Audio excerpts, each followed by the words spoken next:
Thought it might be easier just to do a quick screencast to talk through the different options.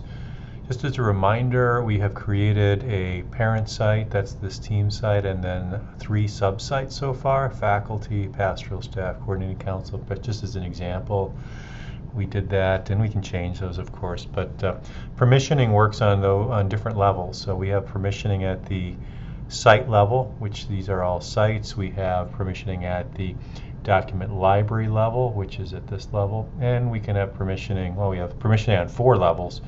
We can also permission at the folder level or even the document level.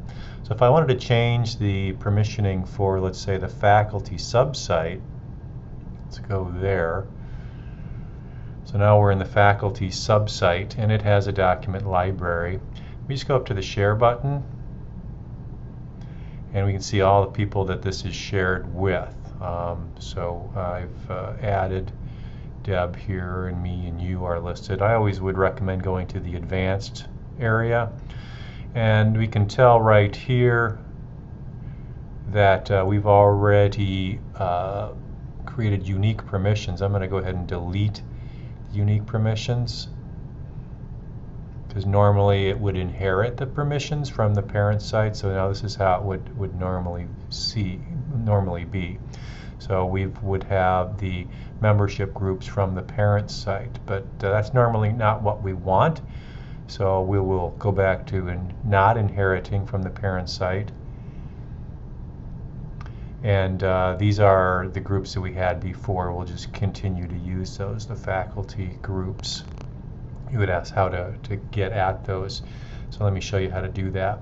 So I'm on the site, the faculty site. I'm going to click the share button, and I'm going to go to shared with and advanced. This is where we were before. And now we can get rid of groups that we don't want.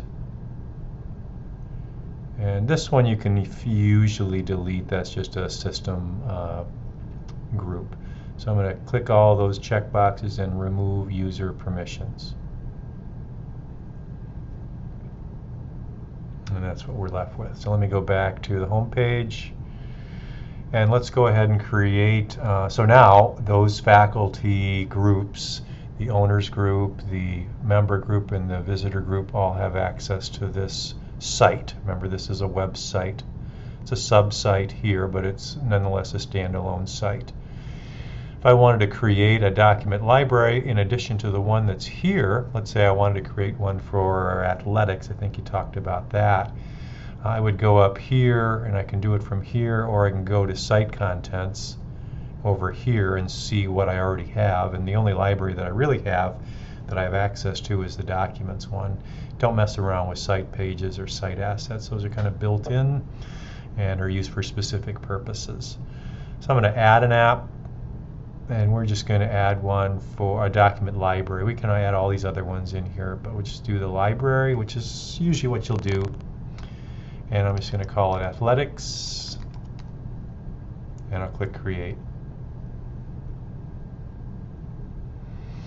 So now we see it's been created here. It also appears under recent, and after a few days it'll no longer be under recent, but it'll appear on the left-hand navigation. So I can go there. So I'm now looking at the document library called Athletics in the site called Faculty.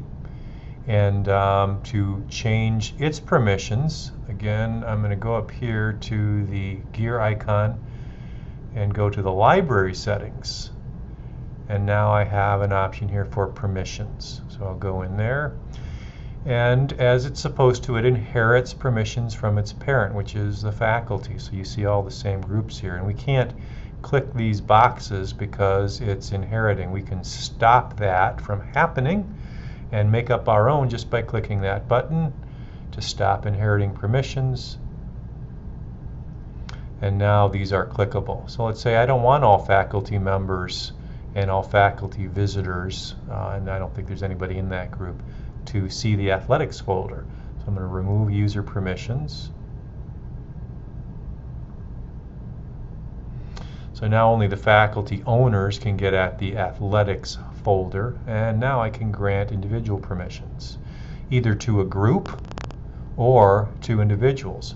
So if I wanted to give Deb access to this, I would type in the last name usually and it'll show up with the options. So I'm going to add her to this as a down here I can set what permission level.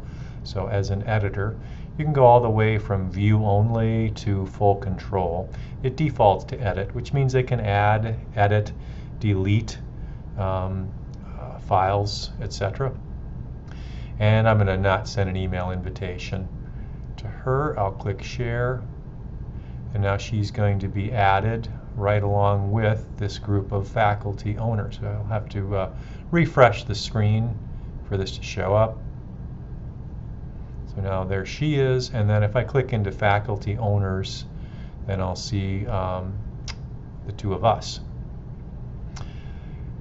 If I go back to the home page, what would happen now is that only the three of us, because we're the only ones with permissions to athletics, would see this. All the other faculty members would not at this point. You had asked also about how to see the permissions in all the different groups. You can do that by simply going up here to the gear, going to Site Settings, and you have a People and Groups item right there. So we're going to see the faculty members by default here, but we can see who's in the owners group, we can see who's in the visitors group, we can see all of the groups. So that's all the ones that are listed in the entire installation.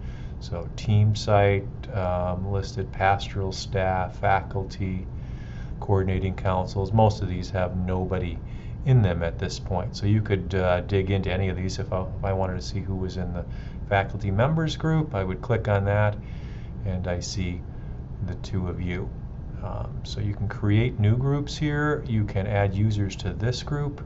All kinds of options if you wanted to control things. I would normally recommend that you create a group if it's more than just one person. But so that's the way folders work. Files kind of work the same way. That's the way libraries work.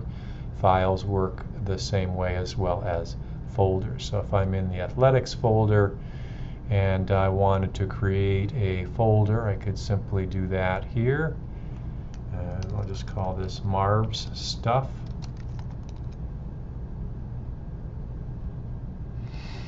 So there's your folder. Now, because I created this in the athletics library, Deb has access to this as well.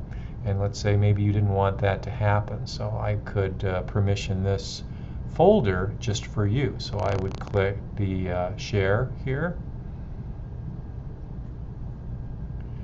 And again, best place to go is shared with advanced.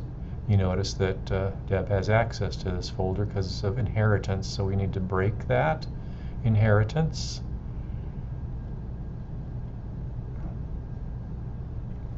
So we'll stop inheriting permissions. And I simply need to remove her. Now this does not remove her from the parent library, which is athletics, but it does remove her. And I'll go back to the folder. It does remove her from this folder that we called Marv Stuff. So if I go back to athletics and I want to see how that's permissioned yet, I would just click that, library settings, permissions, and she's still there. But if I drill down into it, to this folder, and looked at the permissions,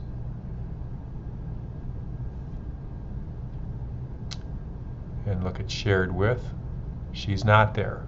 So she wouldn't even see this folder, but she'd have access to everything else in the athletics document library. Hope that's helpful. Give me a holler and I can do more of these if that's going to get you up to speed a little bit faster.